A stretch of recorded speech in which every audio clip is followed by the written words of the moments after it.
Boa tarde, terceiro day, tudo bem? Grata satisfação revê-los, espero reencontrá-lo bem. Estamos aqui para dar continuidade ao nosso trabalho, parabenizar pelo esforço, pela dedicação, pela resistência de vocês a essa situação difícil. Converse com os colegas de vocês, é o espírito solidário para que eles façam as atividades e tudo caminhe bem. Estou com muita saudade de alguns alunos que ainda não estão mandando, que esqueceram aí, não sei o que está acontecendo, que não está mandando os trabalhos. A gente precisa de mais desses trabalhos para fazer a avaliação de vocês, né? Conto com vocês, conto com a solidariedade de vocês. E nós vamos dar continuidade ao nosso estudo sociológico falando de Estado, né? Hoje nós temos 4 tipos de Estados. Os Estados que nós estudamos na aula passada, né? Relacionado com a cidadania, a origem desse Estado, a relação de Estado com o poder. Sim, o que é o Estado? Não é o Estado do Ceará que nós estamos falando assim territorialmente, não é essa a definição. O Estado enquanto unidade federativa do Brasil, não. O Estado é uma nação politicamente organizada. Nação é quando você congrega um grupo de pessoas de diferentes etnias, diferentes raças e tudo, ligada a uma Constituição Federal em comum, ligada a umas leis em comum. Então, uma nação politicamente organizada, nós chamamos de Estado, né? Essa organização entre 3 poderes, instituições, polícia, leis, julgamento, tribunais, tudo, todo esse pacote dá justamente a questão desse Estado, dessa coisa organizacional. Então nós temos os tipos de Estado que nós temos aqui. O Estado absolutista, vem do poder absoluto, né? Isso pós-Idade Média, já iniciando a Idade Moderna, que os reis tinham a teoria do direito divino, o rei sou eu. Por que El Rei? El Rei de Portugal? Porque esse prefixo El quer dizer Deus. O rei quer dizer Deus Rei. Porque, segundo Thomas Hobbes, né, grande filósofo da época, ele dizia que o homem era o lobo do homem, e o homem por si só, se não tivesse uma autoridade com a espada, com o chicote e o açoite, para direcionar aquele povo, eles não conseguiriam viver em uma organização social, porque todo mundo se matava, todo mundo procurava assim o seu quinhão, a sua parte, puxava a sardinha para a sua brasa, vamos dizer assim, e aí o pessoal passava a se trucidar e não existiria sociedade. Por isso que tinha que ter um rei com toda a centralização de poder, em que o Estado era ele, né? Isso, pessoal, surgiu porque no sistema feudal, botando uma mãozinha lá na história, no sistema feudal, eu diria que a Europa, aquele espaço territorial da Europa, tinha muito mais de 5.000 feudos. No mínimo 5.000 feudos, estou colocando por baixo. Cada feudo tinha sua lei, a sua polícia, a sua constituição e o seu governante, o senhor feudal próprio. Então, assim, é como se você dividisse a Pindoretama em Pratiús, Pindoretama, Ema, Corrêa, Capim de Roça, Priaoca, e cada um tivesse um prefeito, tivesse as mesmas leis, tivesse a mesma Constituição, tivesse as mesmas instituições, cada um diferente do outro. Como era que esse pessoal governava? Esse pessoal vivia em greve, eram grupos políticos que queriam se sobrepor sobre o outro. Quando o rei chegou, que colocou um exército forte e desmanchou todos esses pequenos poderes, aí nasceu a França, nasceu a Inglaterra, nasceu a Itália, nasceu Portugal, coisas desse tipo.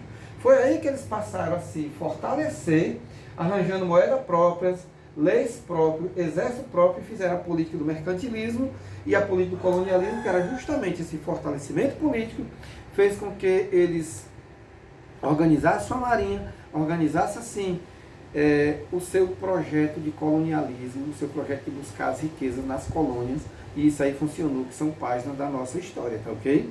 Então, esse Estado absolutista que vocês percebem muito dentro do contexto da história, vocês estudando aí com o Cláudio, não sei quem é o professor de história de vocês, a Lília, enfim.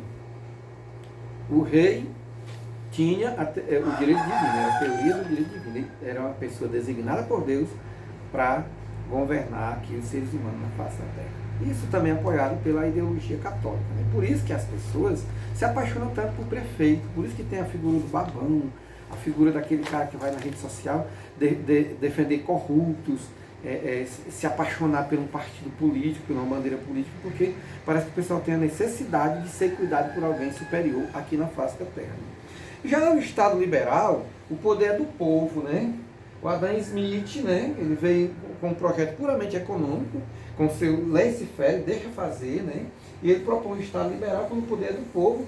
Surgiu na Revolução Francesa, nascendo assim, vendo pelo Renascimento, que foi o renascimento da cultura greco-romana, o renascimento em que o povo, o homem tinha assim o seu poder, o seu espaço diante da Igreja Católica, vê a questão do iluminismo, entendeu? Teve toda aquela quebra da Idade Média quando na Cidade Moderna, vem nascer com o iluminismo, com a Revolução Francesa, igualité, fraternité, liberté, igualité, fraternité, liberdade, igualdade e fraternidade. Então o poder passa a ser do povo, o povo passa a direcionar a economia, passa a direcionar comércio, o povo passa a direcionar a política, inclusive vai nascer, vai morrer assim, a figura do rei, vai morrer a figura do padre, do clero, né?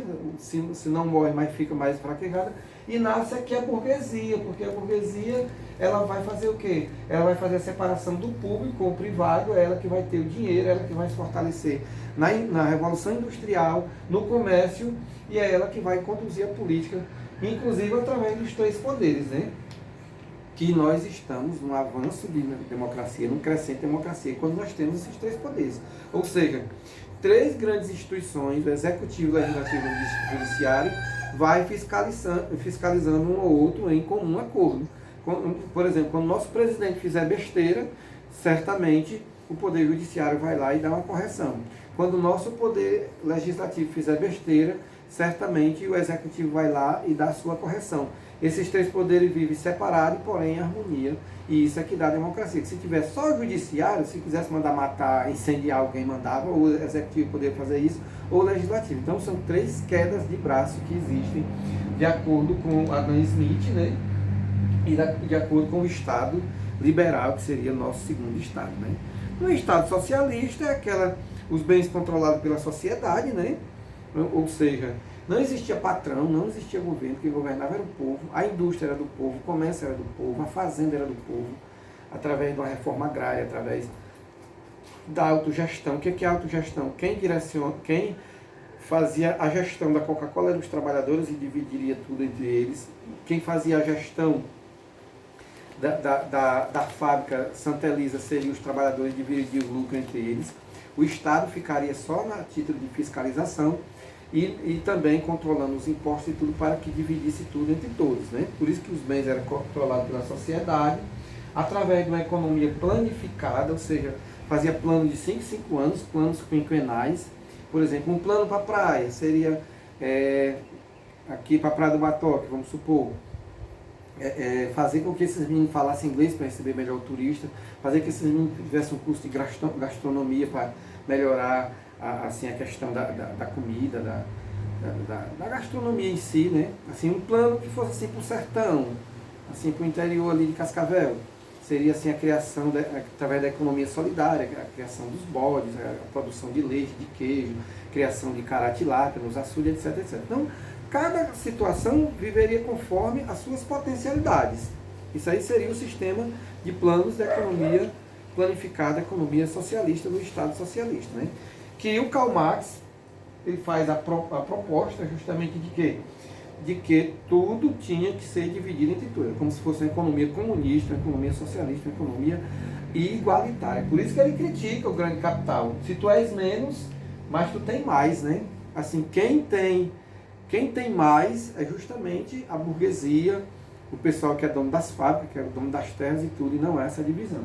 Tu és menos, tu é um, mas tu tem 100, enquanto os outros ali, os 100 não tem nada. A fazenda é tua e os 100 não tem nada. Tu tem um prédio, mas muita gente está morando debaixo da ponte. Tu tem o dinheiro no banco, muita gente pede para comer e tudo. Então ele pediria que esses bens fossem realmente organizados. No socialismo ideal, ou seja, o que está no papel de acordo com Marx. Porque no socialismo real, vocês vão ver aí no livro, que a proposta foi o quê? Foi ditaduras, foi perseguições políticas, foi a ausência do voto, a ausência dos direitos humanos, um regime fechado como existe na China, como existe agora recentemente na Venezuela, como existe na Coreia. Tudo são sociedades socialistas real e não ideal, porque se tivesse assim uma proposta de um governante fazer um socialismo ideal, seria o maior contrato social, o maior acordo entre a sociedade civil viver em paz e harmonia, porque estava dividindo seus bens com alegria, tá ok, pessoal? Aí nós temos, por último, o nazifascismo, né? O nazismo, que é um Estado, isso aí nunca foi colocado esse Estado em pauta, foi só propostas. Tanto aliás, na verdade demorou pouco mais de 15 anos, entre 1925 até 1939, quando chegou a grande Segunda Guerra Mundial. Né? Sim, o nazismo foi implantado pelo Hitler, em que o Hitler era um governo puramente centralizado, puramente militar, e propunha que os brancos, que eram os arianos, era quem poderia dominar a terra, e que esse pessoal teria que ser realmente eliminado, porque os alemães é um povo designado por Deus para mandar na face da terra. E o fascismo, né, que vem de feixe, né, você tinha que organizar um sistema nacionalista que nasceu na Itália com Benito Mussolini, né, que era o parceiro do Hitler na Segunda Guerra Mundial, um regime de ditadura em que todo mundo ficava amarrado igual um feixe de varas. Você quebra uma vara sozinha, mas se você pegar 4 varas e amarrar e tentar quebrar, você não quebra. Por isso que o fascismo vem de feixe de lenha, entendeu? Era resistente igual um feixe de lenha, como se você colocasse assim uma cerca, e essa cerca cercasse a Itália toda e protegesse contra todos os males, e o Benito Mussolini, como também o Adolfo Hitler na Alemanha, fazia a gestão desse Estado autoritário, mandão, que se expandiria pelo mundo, e só eles dois poderiam ter a gestão de todo o planeta, visto que eles eram brancos e visto que eles estavam basicamente unidos pelo sistema nacionalista e altamente autoritário. Não deu certo esse tipo de Estado, realmente. Quando começou realmente a implantar, passou assim a ter uma violência pesada, porque certamente, olha a proposta, quem fosse negros, judeus, ciganos, não arianos, teria realmente que ser eliminado. Né? O Hitler tinha uma fissura tão grande, tinha uma sangria desatada tão grande, pessoal, por essa pureza de raça, que pesquisas genéticas, assim, de melhoramento humano, assim, pesquisas para aquela época, que assim, se for falar hoje de clone, se for falar de avanço biogenético, você pode contar que o Hitler foi quem deu esse pontapé inicial. Então ele queria, sim, fazer uma pureza de raça até dentro dos laboratórios, em que todo mundo nascesse branco de olho azul, porque era justamente os anjos de Deus que economicamente ia dominar a face da terra. Ele não aceitava sequer que alguém nascesse aleijado ou vivesse. Tinha que ser eliminado, tinha que ser morto ali na cama do hospital, porque ali não prestava para o sistema econômico. Né? Inclusive, pessoal, todas as pessoas alemãs tinham que fazer academia de musculação justamente para ganhar massa corporal, justamente para se ter assim uma superioridade também corporal, não só inteligível, mas também corporal. Ele estava obedecendo um teórico alemão chamado de Friedrich Ratzel.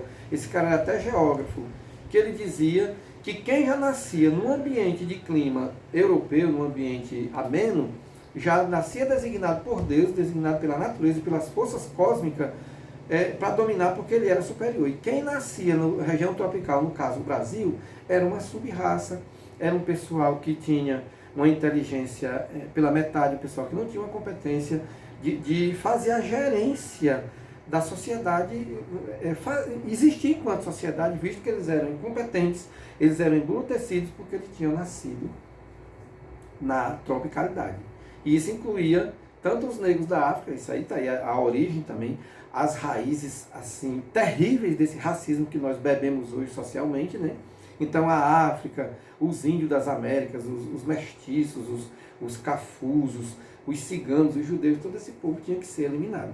Por isso que teve o motivo daquela coisa sangrenta que foi a Segunda Guerra Mundial, e que foi um negócio terrivelmente pesado para a história da humanidade, uma página altamente sangrenta por conta desse motivo aí. E ele era muito claro, olha, que é sorte para o ditador que os homens não pensam, né? Ou seja, esse Estado nazi-fascista, certamente ele iria prosperar, ele ia germinar em um ambiente de ignorância, em um ambiente de não letra, de não entendimento, de não reflexão para com as pessoas. Né? Então pronto, na próxima aula teremos mais estados, teremos mais relação com a cidadania, mais dicas de poder dentro da questão da sociologia. Obrigado, espero que vocês tenham entendido. Manda um feedback, se cuidem e eu espero reencontrá-los brevemente. Boa tarde.